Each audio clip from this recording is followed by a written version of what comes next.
1966, another British actress wins the Best Actress Oscar.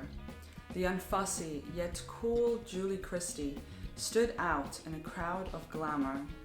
A rule breaker by nature, she did not expect to win, but found herself on stage accepting the golden statuette in a matching golden gown.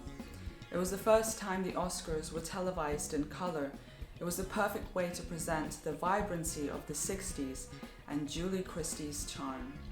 With an amazing filmography and style, she will go down in history as an icon, especially of the 60s era. Born to upper-middle-class English parents in India, where they owned a tea plantation, Julie moved to England to go to school. Showing her free-spirited side at an early age, she would skip school and meet random people on the street. She met an actor once and decided to become one herself.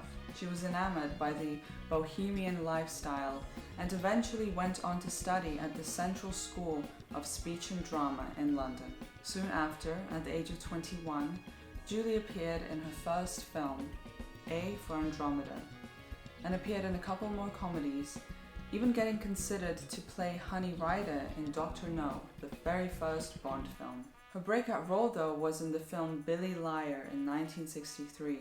The director, John Schlesinger, became sort of her mentor. Julie's role in this film made her popular in Britain as an icon of the swinging 60s.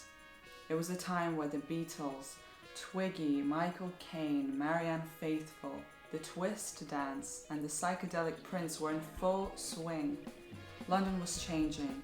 The fashion, music, art, film, and way of life became more bohemian. It was a cultural reset. Christie starred in Young Cassidy in '65, and after this, her career made a major step up. Schlesinger got together again with Christie to bring the movie Darling to the screens in 1965. She starred opposite Lawrence Harvey and Dirk Bogarde, two of the most prominent British actors of the 60s era. This film catapulted Christie into international fame. It won many awards and earned Julie many too, the most prominent being the Best Actress Oscar at the 1966 Academy Awards.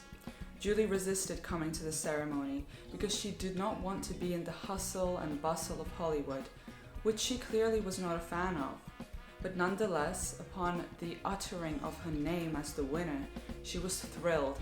After the ceremony, she got her well-deserved holiday in Palm Springs. She later said this about Hollywood: "I could never really see the point of being high profile when I loathed it so much. Every now and then you can go to something like an Oscar ceremony, but nobody is holding a gun to your head. The rules were the same 40 years ago as they are now. You can either choose your spotlight or you can stay at home." That same year, Christie starred in Dr. Zhivago, which was a major success too. She went on to star in a list of more incredible films like Fahrenheit 451, Far From the Madding Crowd, McCabe and Mrs. Miller, Don't Look Now, and Shampoo.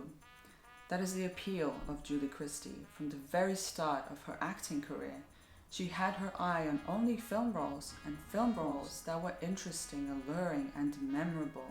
This taste in film, combined with her refrain from the Hollywood scene, makes her very charming.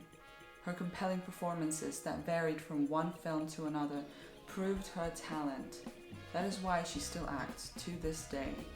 She starred in contemporary films like Troy, Harry Potter and the Prisoner of Azkaban, Finding Neverland, Away From Her, and New York, I Love You. One of the few actresses who does not sugarcoat their life and achievements. Somebody who lives a life for herself and does what she enjoys. Julie Christie has made a name for herself as a beautiful and memorable actress in cinema. She said, "I've never been terribly ambitious. Of course, that's easy to say when you've achieved other people's wildest ambitions. But I've never really been a driven, dedicated actress. I prefer an easier life." This brutally honest, yet non-conformist way of being is what makes Julie Christie so iconic.